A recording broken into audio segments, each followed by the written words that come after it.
Chapter 2. The Goal of Life. There are perhaps only a few among the masses who have ever given any serious consideration to the problem of life. Generally, they take a very narrow view of it. The only problem before them is to secure a decent living well provided with the desired comforts. In other words, to them the object of life is only to achieve the greatest possible comfort and prominence in the world. If they are able to achieve it, they think their life to be a success. Otherwise not. They may, however, pass on as great men, philosophers, scientists, or politicians, and acquire worldwide fame and riches. But their problem of life still remains unsolved. It does not really end with death, for it is only a change of form. Our next life, whatever it may be, begins after death. Just as prior to our present life, we have had numerous other lives in different forms. Similarly, even after our death, we may have numerous other lives. The cycle of birth and death continues indefinitely. The problem before us is not to find out a solution of our present life, but for all lives that we may henceforth have. In the wider sense, it covers the entire existence of soul in various forms, gross or subtle, at different times till the time of Mahapralaya, the final extinction. There may be differences of opinion over the question of births and deaths among the followers of different creeds, but it is certain that mere theoretical knowledge of the scriptures will not solve the question. Practical experience in the spiritual field is necessary for the purpose. The question ends when one acquires Anubhava Shakti, intuitive capacity, of the finest type and can himself realize the true state of life hereafter. The mystery is, however, explained by people in various ways, but almost all agree on the point that the object of life is to achieve eternal bliss after death. For this, they insist on a life of virtue, sacrifice, and devotion, which will bring to them the eternal joy of paradise or salvation or peace. But that is not the end of the problem, it goes on much beyond. Now, in order to trace out the solution of the problem, we must look back to the point where from our existence has started. Our existence in the present grossest form is neither sudden nor accidental, but it is the result of a slow process of evolution.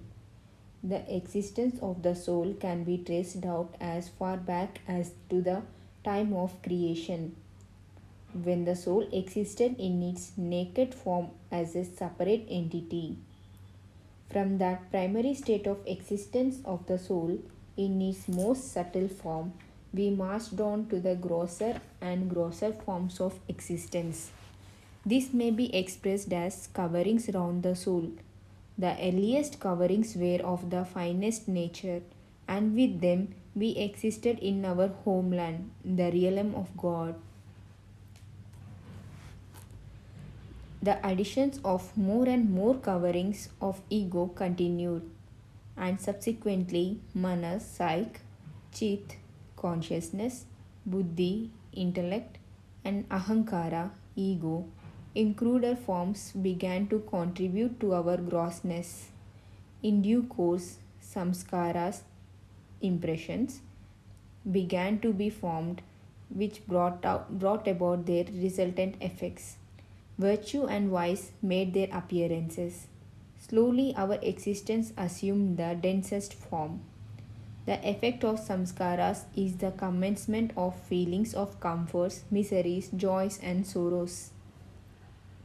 Our likings for joys and comforts and our dislikings for sorrows and miseries have created further complications. We generally find ourselves surrounded with pain and misery when we think that deliverance from them is our main goal. This is a very narrow view of the problem. The aims and objects of life conceived in terms of worldly ends are almost meaningless. We forget that pains and miseries are only the symptoms of a disease, but the disease lies elsewhere. To practice devotion to please God in order to secure worldly comforts or gains is but a mockery.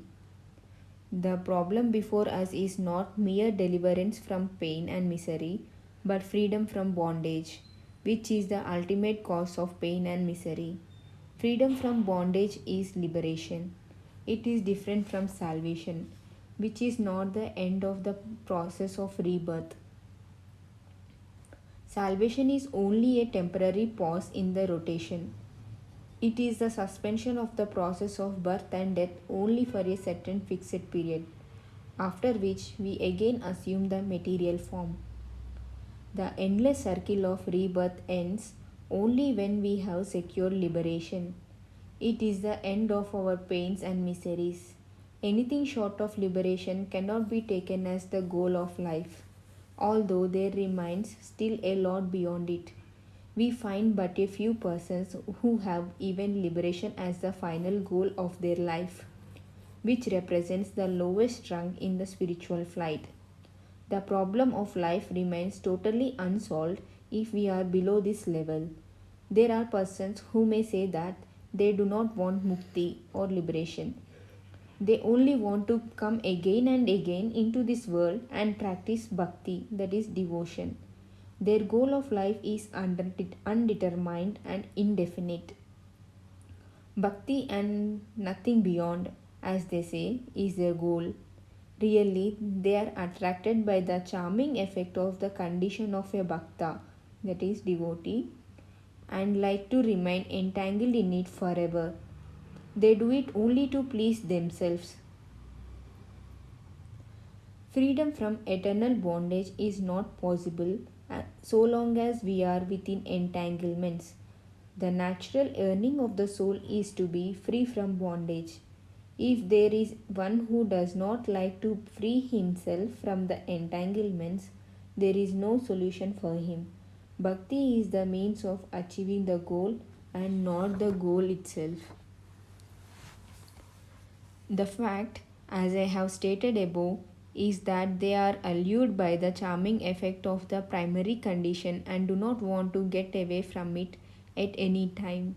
The narrow view of that they have taken bars their approach to a broader vision, and anything beyond is out of their sight.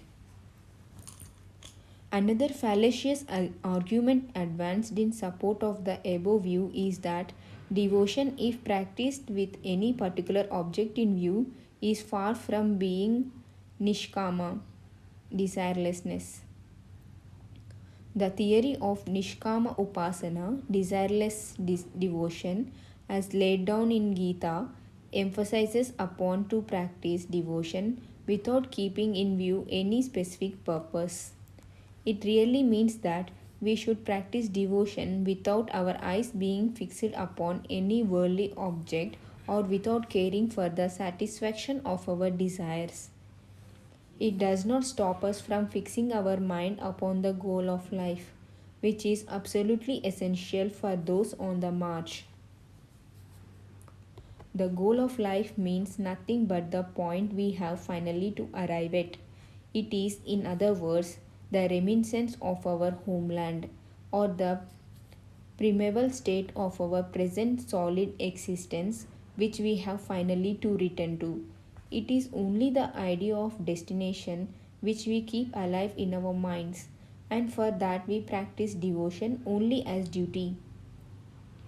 Duty for duty's sake is without doubt nishkama karma, selfless action, and to realize our goal of life is our bounden duty. Now I come to the point of what the real goal of life should be. It is generally admitted that the goal must be the highest, otherwise, progress up to the final limit is doubtful. For this, it is necessary to have a clear idea of the highest possible limit of human approach We have before us the examples of Rama and Krishna, the two incarnations of divinity. We worship them with faith and devotion and want to secure union with them. Automatically, that becomes our goal of life, and we can, at the utmost, secure approach up to their level. Now, Rama and Krishna, as incarnations, were special personalities vested with supernatural powers to work as a medium for the accomplishment of the work which nature demanded and for which they had come. They had full command over the various powers of nature and could utilize them at any time in a way they thought proper. The scope of their activity was limited in accordance with the nature of the work they had to accomplish. They descended from the sphere of Mahamaya, which is the state of godly energy in the subtle form, hence the most powerful. It is due to this fact that we find excellent results coming into effect through their agency in their lifetime. The highest possible point of human approach is much beyond the sphere of Mahamaya, hence a good deal above that level. It may be surprising to most of the readers, but it is a fact beyond doubt. The final point of approach is where every kind of force, power, activity, or even stimulus disappears and a man enters a state of complete negation, nothingness, or zero. That is the highest point of approach or the final goal of life. I have tried to express it in my diagram. The concentric circles drawn around the center C roughly denote the different spiritual spheres we come across during our progress. Beginning our march from the outermost circle, we proceed towards the center, crossing each circle to acquire the next stage. It is a very vast expanse. If I speak of liberation, people will think it is to be a very far off thing which can be achieved by persistent efforts for a number of lives. In the diagram, the state of liberation lies between the second and the third circles. The various conditions we have to pass through in order to secure liberation are all acquired within about a circle and a half. This may help the reader to form a rough idea of what still remains to be achieved after we have reached the point of liberation, which really, as commonly believed, is not an ordinary achievement. After achieving this state, we go on further, crossing other circles till we cross the fifth one. This is the stage of Avyakta Gati, undifferentiated state. At this stage, a man is totally free from the bonds of Maya. Very few of the sages of the past could reach up to this position. Raja Janak was one of those who could secure his path approach to this state.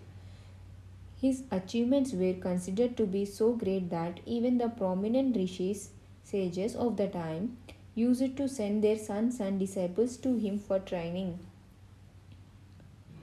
The region of heart, as described in my book Efficacy of Raja Yoga, is now crossed. And now we enter the mind region after crossing the fifth circle. The 11 circles after this depict the various stages of egoism. The condition there is more subtle and grows finer still as we march on through the region. By the time we reach the 16th circle, we are almost free from egoism. The condition at this stage is almost inconceivable and has rarely been attained by even the greatest of sages.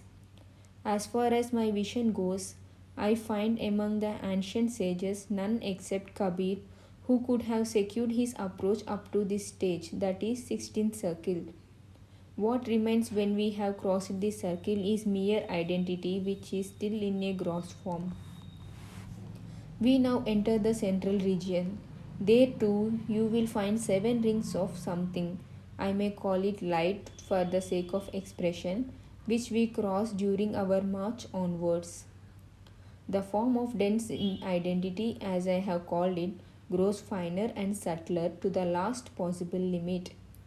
We have now secured a position which is nearmost to the center, and it is the highest possible approach of man. There we are in a close harmony with the very real condition. Complete merging with the center is, however, not possible so as to maintain a nominal difference between God and soul. Such is the extent of human achievement which a man should fix his eyes upon from the very beginning if he wants to make the greatest progress on the path of realization. Very few among the saints and yogis of the world ever had any conception of it.